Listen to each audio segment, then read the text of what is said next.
The Everything Store. Introduction. What is in it for me? Learn from the maker of everything. Brad Stone. The Everything Store. Jeff Bezos in the age of Amazon in 1994. Only a handful of people understood the possibilities the internet would hold in the future. Back then, Bezos was working for the hedge fund De Shore and Company, where he and several colleagues dreamt of an online company that would one day become the central interface between producer and consumer and sell just about every product under the sun. Impressed by the rapid spread of the internet, he quit his well-paid job to devote himself entirely to realizing his vision of an online company that would sell everything. He picked up and moved to Seattle and launched Amazon in his garage. However, he quickly realized that he wouldn't be able to pull his everything store out of a hat. He would have to limit himself to just a few product categories in order to establish his product range, at least in the beginning. After a thorough analysis, he decided on books. What followed was an unequaled success story, one that brilliantly reflects Jeff Bezos' idiosyncratic way of thinking. And that's what you'll hear about in The Everything Store, in addition to the secrets to Amazon's success and the sorts of ideas that influenced its founder, Jeff Bezos. You'll also learn about some of the negative aspects of the company's story. Chapter 1. Everything for the customers, unlimited on service and comfort. Blink number 1. Everything for the customer, an unlimited focus on service and comfort. From the very beginning, Amazon has championed taking customer orientation to a higher level in every industry worldwide. The online store has, step by step, added new features and functions that people initially considered unfounded, but were always conceived to benefit the customer. For example, despite resistance from publishers, Amazon introduced the customer review feature that provided users with independent and often critical information in addition to publishers' blurbs. Similarly, the decision to give sellers and individuals the option to sell used products also met with internal opposition at first, but ended up being just what the customers wanted. What's more, Amazon is constantly working on optimizing its logistics and delivery systems in order to meet customers' desire to receive the products they've ordered as quickly as possible. The complexity of Amazon's fulfillment centers is hidden from the customer's view. Jeff Bezos quickly recognized one huge advantage e-commerce had over traditional business, that it was extremely easy to analyze customer behavior, which Amazon now does almost obsessively. Every time customers access the site, product recommendations pop up based on their previous site behavior. This feature has consistently yielded increased sales as customers discovered relevant products that they wouldn't have stumbled upon otherwise. Clearly, Jeff Bezos and Amazon are driven by an almost compulsive customer orientation, and Amazon rather immodestly formulates this in its business model as follows. Our goal is to be Earth's most customer-centric company. In fact, at the company's office, nothing could be more frightening than when Jeff Bezos forwards an email with a customer complaint to which he's only reacted with a question mark. Chapter 2. Less is more, excessive fragility around. Blink number 2. Less is more, excessive frugality all around. Perhaps this slogan doesn't seem appropriate for the billion-dollar company that Amazon is today, but it fits a company that started in a garage and has had to struggle on the commercial battlefield with minimal profit margins. To this day, Amazon is characterized by a frugality that some might perceive as excessive. However, Jeff Bezos is convinced that limitations provoke innovation, and frugality helps the company concentrate on the most important things, like customer satisfaction. Amazon's employees have to pay for their parking permits themselves. There are no free snacks at work. On business trips,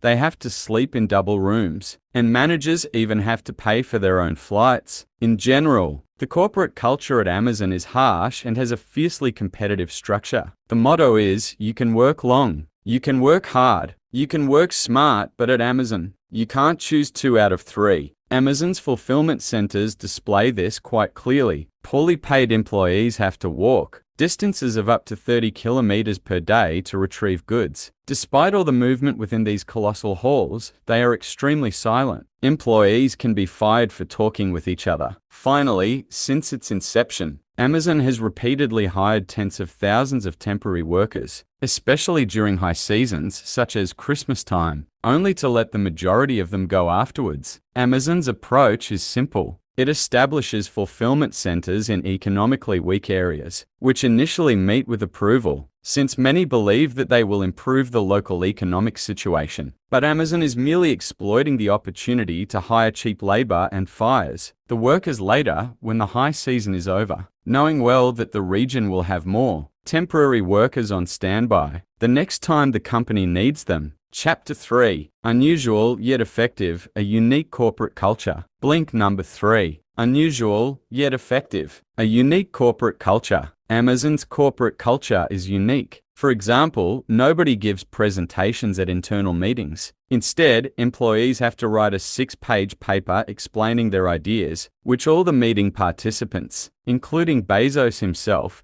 have to read in complete silence, a task that can last up to 30 minutes. Bezos believes that his employees are thus forced to contemplate their ideas critically, which helps them present the ideas more persuasively. Another Amazon quirk is the 2-pizza rule. No team in the company should have so many members that it can't be fed with 2 pizzas. Bezos considers meetings of big groups unproductive, which is why the whole company is organized in autonomous units, with fewer than 10 employees per unit, and these groups compete with one another for resources. They all have the task of solving the biggest problems that stop consumers from being a tad happier. Bezos was apparently once heard saying communication is terrible. He wants a decentralized organization in which small groups can develop innovative ideas rather than wasting time in brainstorming sessions with too many participants. He believes that agility is the main advantage of small groups. They can implement ideas more quickly, so they end up where they belong more quickly, benefiting the client. The bulk of Amazon's meetings are extremely data-driven. All employees need to substantiate their arguments and theses with hard data. In other words, these meetings don't revolve around customer anecdotes, but big Excel sheets that contain key performance indicators relevant to the whole company. Everything is evaluated using numbers, from customer behavior to the effectiveness of marketing measures. Nothing if not true to the maxim that numbers don't lie. Chapter 4. Not tomorrow, but in 20 years, the importance of long-term thinking. Blink number 4. Not tomorrow, but in 20 years, the importance of long-term thinking. In Bezos' words, Amazon's greatest strength is its willingness to not be understood by others. To a certain extent, this also applies to its business model. Many outsiders talk about the fact that Amazon makes frequent short-term losses. What they don't take into account is that the company is thinking in the long term and is happy to accept short-term losses if they end up helping the company achieve its future goals. For years, Amazon put a lot of money into developing its infrastructure, and many investors lost sleep over the company being in the red. But today, it's clear that these enormous investments made it possible for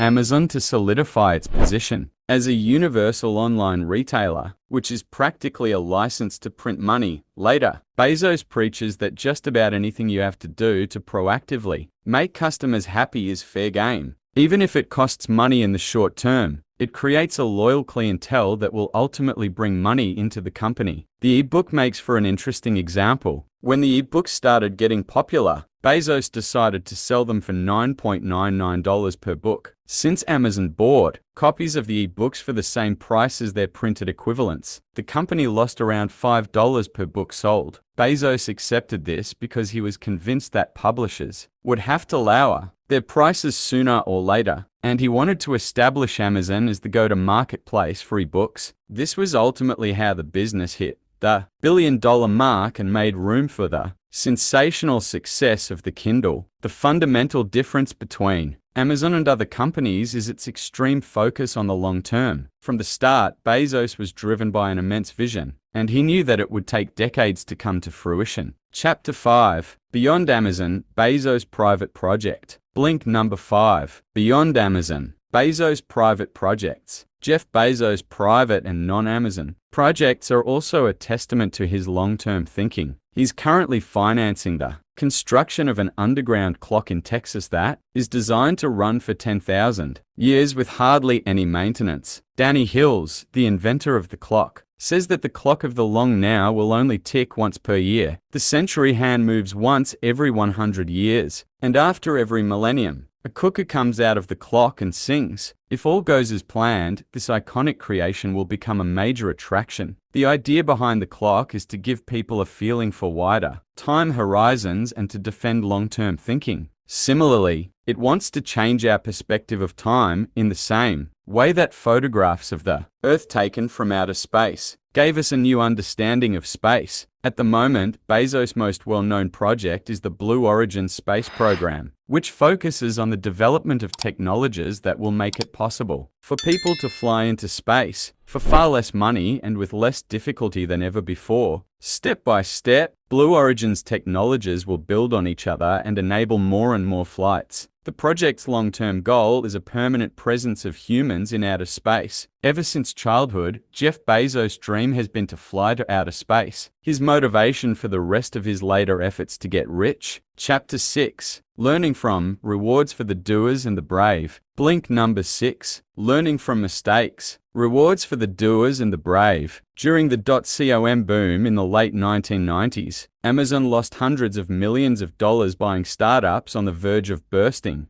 Amazon took a rough fall, but the company learned its lesson. It became much more careful when acquiring companies and developed a do-it-yourself culture. It started to make its own products rather than acquiring them from others. The company has a very bold approach. It's not afraid to jump into things before analyzing them down to the last detail, even if that approach results in mistakes. Bezos prefers it to overanalyzing everything first, which often means losing lots of opportunities to try something new that might work. Bezos is a bona fide doer. His decision to found Amazon in 1994 speaks to that. Most other people would have kept their well-paid job as a hedge fund manager, rather than packing up camp and starting an online bookstore at the other end of the country, financed entirely by their own savings and those of their parents. Since Amazon's founding, Bezos has always encouraged his employees to risk failure and try new things, which has led to huge setbacks on occasion. One such flop was Amazon Auctions. Established in 1999 and unable to hold its ground against eBay, it was discontinued within months. In many other cases, though, taking risks has yielded brilliant innovations such as Amazon's one-click ordering option. Bezos even went so far as to institute a Just Do It award for employees who implemented something remarkable on their own initiative, preferably outside of their own area of activity. The award can also go to employees whose attempt ended in failure, as long as they had acted with resolve and courage in the process. In line with its thriftiness, Amazon does not award cash prizes, instead giving the winners a pair of huge Nike sneakers that belong to basketball players. Chapter 7. More Than You Think, offers in unexpected areas. Blink number 7. More than you think, offers in unexpected areas. Once Bezos managed to establish Amazon as an online book retailer, it started to sell music, films, electronic devices, and toys. Blink number 7. More Than You Think, offers in unexpected areas. Once Bezos managed to establish Amazon as an online book retailer, it started to sell music, films, electronic devices, and toys. All of a sudden, its customers weren't only avid readers, but also startup developers buying terabytes worth of space to solve some of the world's most exciting problems. The Kindle also underlines Amazon's ability to continually recognize and satisfy new customer needs, even before the competition catches wind of them. Bezos realized very early on that his customers were going to need an e-reader in order to read e-books, which were bound to become more popular with time. Amazon got to work on this issue and developed the Kindle. In November 2007, the first generation of Kindles was launched, and within 6 hours, they sold out and stayed that way for 5 months. The Kindle is still a bestseller today. In 2011, Amazon reported that it had sold well over 1 million devices and had been doing so every week. Chapter 8. The Path to Everything Store, always good for a surprise. Blink number 8. The Path to the Everything Store, always good for a surprise. After almost 20 years of constant growth since its launch in Jeff Bezos' garage, Amazon is coming closer to achieving its original vision of creating an everything store. Still, Bezos doesn't see that as a justification to sit back and rest on his laurels. As far as he's concerned, there are still many challenges that need to be addressed before his long-term vision can be fulfilled. He would like to see Amazon provide same-day delivery and have its own vehicle fleet with trucks and grocery business. Amazon Fresh. He also wants to turn Amazon itself into a publisher and media company, to build an Amazon film studio, to produce Amazon smartphones and televisions, and finally, to expand to new countries and maybe even offer a 3D printing service. Bezos believes nothing is impossible. There's nothing Amazon can't do,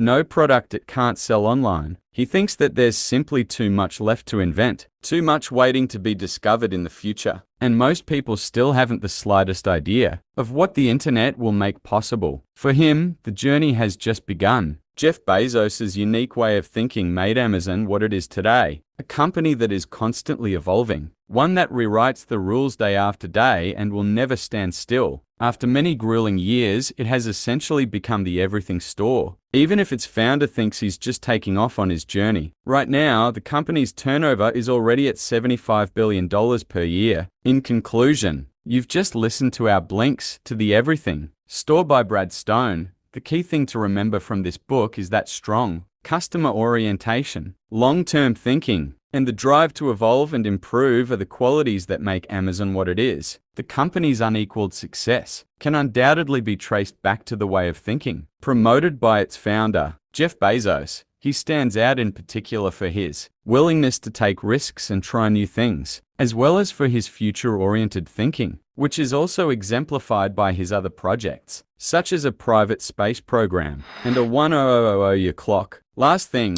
we'd love to hear what you think about our content. Just